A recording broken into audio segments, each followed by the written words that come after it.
Everyone, welcome back to my channel. दोस्तों, आज मैं आपके लिए एक ऐसा औषधीय पौधा लेकर आया हूँ जो हमारे देश में हर जगह विद्यमान है। दोस्तों, आज की व्यस्त लाइफ में व्यक्ति के पास समय नहीं है। व्यक्ति भाग रहा है और वो किसी न किसी प्रकार की बीमारियों से ग्रस्त हो जा रहा है। आज का खान पान इतना दूषित हो गया है, आज की जो खान पान की आदतें हैं वो इतनी गड़बड़ हो गई हैं कि व्यक्ति अपने आप को बीमारियों की चपेट में आने से बचा नहीं पाता। दोस्तों, प्राचीन काल से जो है हमारा जो आयुर्वेद है, जो हमारे जड़ी बूटियाँ हैं, हर्बल हैं, हर्ब्स हैं, ये सब हमेशा औषधियों के काम में आई हैं। तो आज मैं आपके सामने एक ऐसा पौधा लेकर आया हूँ जो इस समय चारों तरफ आपके आसपास विद्यमान है। आप जो है अगर आप चाहें तो इसको संग्रहित कर सकते हैं। ये पौधा बहुत ही गुणकारी है। इसके औषधीय गुण के साथ साथ इसके दैवीय गुण भी है। प्राचीन काल से लोग जो है इसके तरह तरह के दैवीय गुणों के बारे में भी बताया है और इसके औषधीय गुण तो जो है बिल्कुल चमत्कारिक हैं। ये पौधा जो है आपके चारों तरफ आपको मिल जाएगा। आज आप आते जाते रास्ते में चारों तरफ देखते होंगे कि ये पौधा आपके आसपास विद्यमान है। ठीक है, इस पौधे की जड़ें, पत्तियां और इसके फल यानी इसके सारी चीज़ें जो है बहुत ही फ़ायदेमंद हैं और एक से एक बड़ी सी बड़ी बीमारियों में जो है यह पौधा काम करता है। सबसे बड़ी बात तो आप समझ लीजिए कि गठिया यानी पथरी किसी भी प्रकार की है, पित्त की पथरी है, कैसा भी पथरी है, पथरी का जो है ये एक रामबाण इलाज है। गठिया है, बवासीर है, अगर आपको किसी जहरीले कीड़े ने काट लिया, बिच्छू ने डंक मार दिया, ठीक है, उनमें भी जो है ये पौधा बहुत ही असरकारी। इस पौधे की दो प्रजातियां हैं, एक लाल कलर का होता है और एक जो है सफ़ेद कलर का होता है। आज मैं आपको इस पौधे के गुणों के बारे में बता रहा हूँ। आप मित्रों इस वीडियो को अंत तक देखिएगा। अगर आप इसके सारे गुणों को जान जाएंगे तो आप निश्चित रूप से जो है इस पौधे का संग्रह कर लेंगे, कलेक्शन कर लेंगे, इसकी जड़ों को, इसकी पत्तियों को और इसके फलों को। ये बहुत ही गुणकारी है। आइए हम आगे आपको और बताते हैं इसके बारे में। ये देखिए मित्रों, ये जो है इस पौधे के फल हैं जो जीरे के आकार के हैं, इसलिए इसे लट जीरा भी कहते हैं। तो इस पौधे का नाम अब आप पहचान गए होंगे मित्रों, आपके आसपास आते जाते चारों तरफ दिखाई पड़ते हैं। इस पौधे का नाम है अपामार्ग। इसका जो शुद्ध नाम है अपामार्ग, लेकिन गांव में जो है लोग इसे अपामार्ग के नाम से नहीं जानते। कहीं कहीं इसे लट जीरा कहते हैं, कहीं चिरचिटा कहते हैं, कहीं इसे चिचड़ी कहते हैं। तो आइए हम आज आपको इसका विस्तृत उपयोग बता रहे हैं, किन किन बीमारियों में यह उपयोग किया जाता है। आप इस वीडियो को अंत तक जरूर देखिएगा। हाँ, तो दोस्तों जैसा मैंने बताया कि इस पौधे का नाम है अपामार्ग। चिचड़ा, चिचड़ी, चिरचिटा, लट जीरा, ये आपके चारों तरफ है। आपने जो है इमेज देख करके आप इसे पहचान सकते हैं। अब मैं आपको इसके एक एक बीमारियों के बारे में बताने चल रहा हूँ, कैसे इसका उपयोग करेंगे। आप लोग ध्यान से सुनिएगा। सबसे पहली बात जो है वो गठिया रोग है। अगर किसी को गठिया रोग है, कोई गठिया रोग से पीड़ित है, तो अपामार्ग के पत्ते को पीसकर गर्म करके गठिया में बांधने से दर्द व सूजन दूर होती है।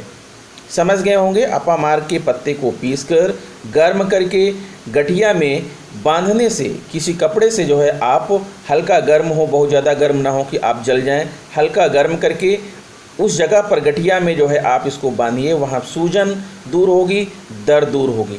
अगर आपको कमर दर्द है, अधिकतर महिलाएं कमर दर्द से पीड़ित रहती हैं। कमर दर्द का भी मित्रों यह रामबाण इलाज है। मैंने अपने घर में भी प्रयोग करके इसको देखा है।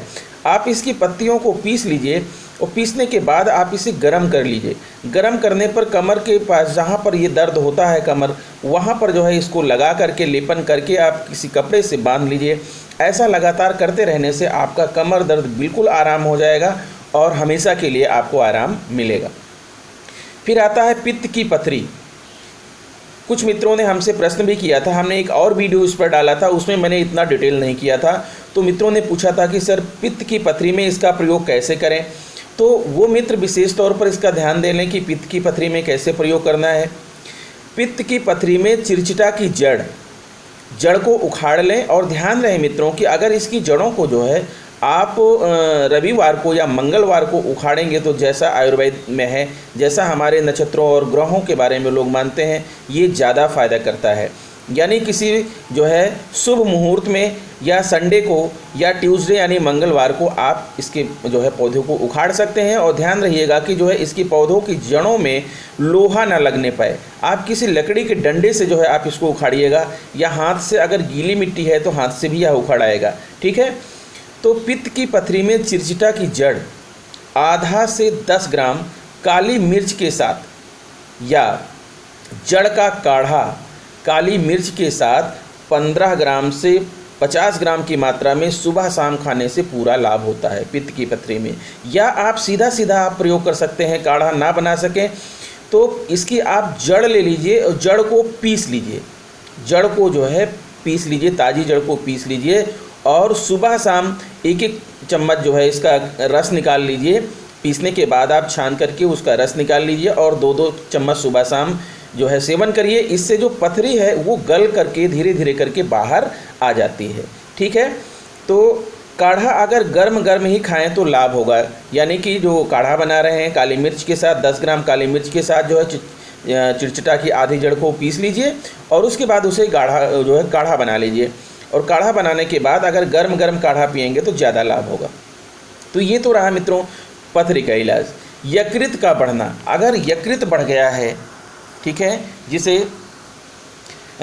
आप लीवर कहते हैं, अपामार्ग का क्षार मट्ठे के साथ 1 चुटकी की मात्रा से बच्चे को देने से बच्चे की यकृत रोग मिट जाते हैं।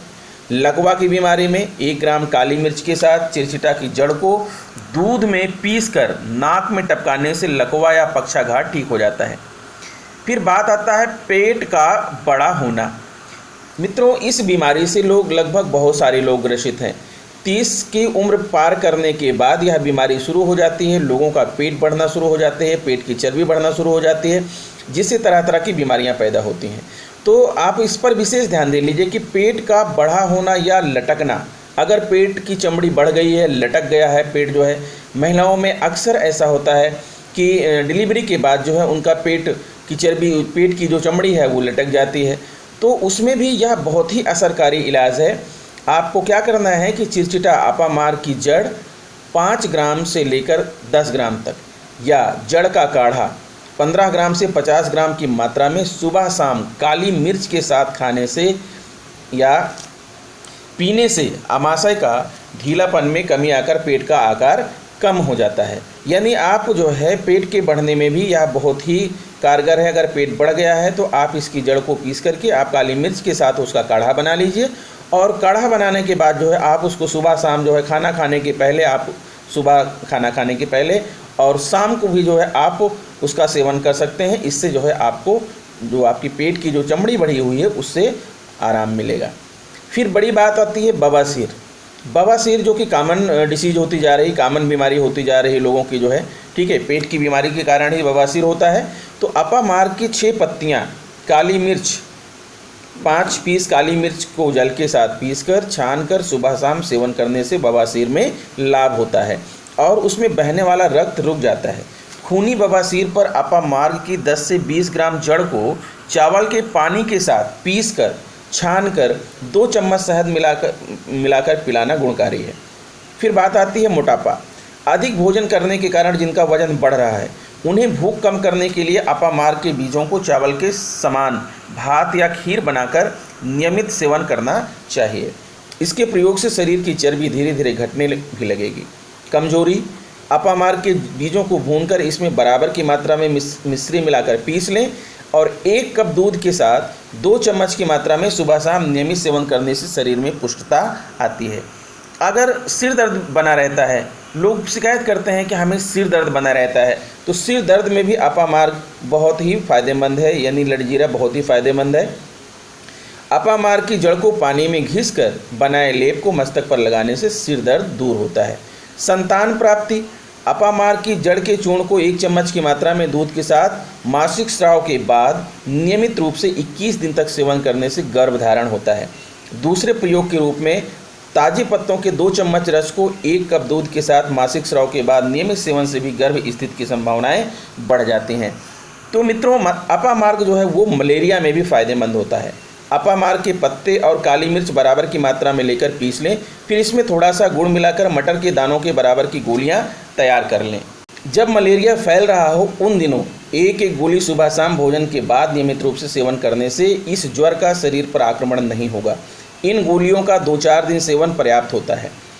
गंजापन में भी यह असरकारी है। सरसों के तेल में अपामार्ग के पत्तों को जलाकर मसल लें और मलहम बना लें। इसी गंजे स्थानों पर नियमित रूप से लेप करते रहने से पुनः बाल उगने की संभावना होगी। दांतों का दर्द और गुहा या खांच कैविटी की स्थिति में इसके 2-3 पत्तों के रस में रुई का फोया बनाकर दांतों में लगाने से दांतों के दर्द में लाभ पहुंचता है तथा पुरानी से पुरानी गुहा या खांच को भरने में मदद करता है। खुजली, अपामार्ग के पंचांग का मतलब जड़, तना, पत्ती, फूल और फल को पानी में उबालकर काढ़ा तैयार करें और इससे स्नान करें। नियमित रूप से स्नान करते रहने से कुछ ही दिनों में जो खुजली है वो दूर हो जाएगी।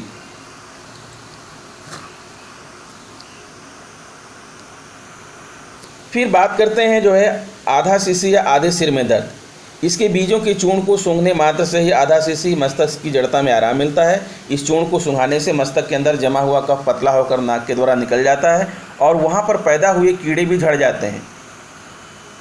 फिर चलिए और बताते हैं, खांसी में भी इसका सेवन आप कर सकते हैं। बहुत सारे इसके फ़ायदे हैं मित्रों, और मैं आपको कुछ जो है विशेष बीमारी के बारे में बताता हूँ। ढेर सारी बीमारियाँ हैं। आप चाहें तो जो है अपामार्ग का औषधीय गुण जो है आप नेट पर भी सर्च कर सकते हैं और उसके आधार पर भी जो है आप इसका प्रयोग कर सकते हैं। तो आशा करता हूं दोस्तों मेरा यह वीडियो आपको पसंद आया होगा। आप जो है इस पौधे का प्रयोग एक बार ज़रूर आजमाइए। अगर आप एक बार आजमा लेंगे तो आप बार बार इसका प्रयोग करेंगे। तो अगर मेरा वीडियो यह पसंद है तो please subscribe my channel, press bell icon and share it to other friends. तो दोस्तों, मैं आपके लिए ऐसे ही वीडियोज़ लेकर आता रहूँगा, आपके स्वास्थ्य को लेकर, शिक्षा को लेकर और तरह तरह की टेक्निकल जानकारियाँ लेकर। तो इस वीडियो में इतना ही मित्रों, मिलते हैं आपसे नेक्स्ट वीडियो में। नमस्कार।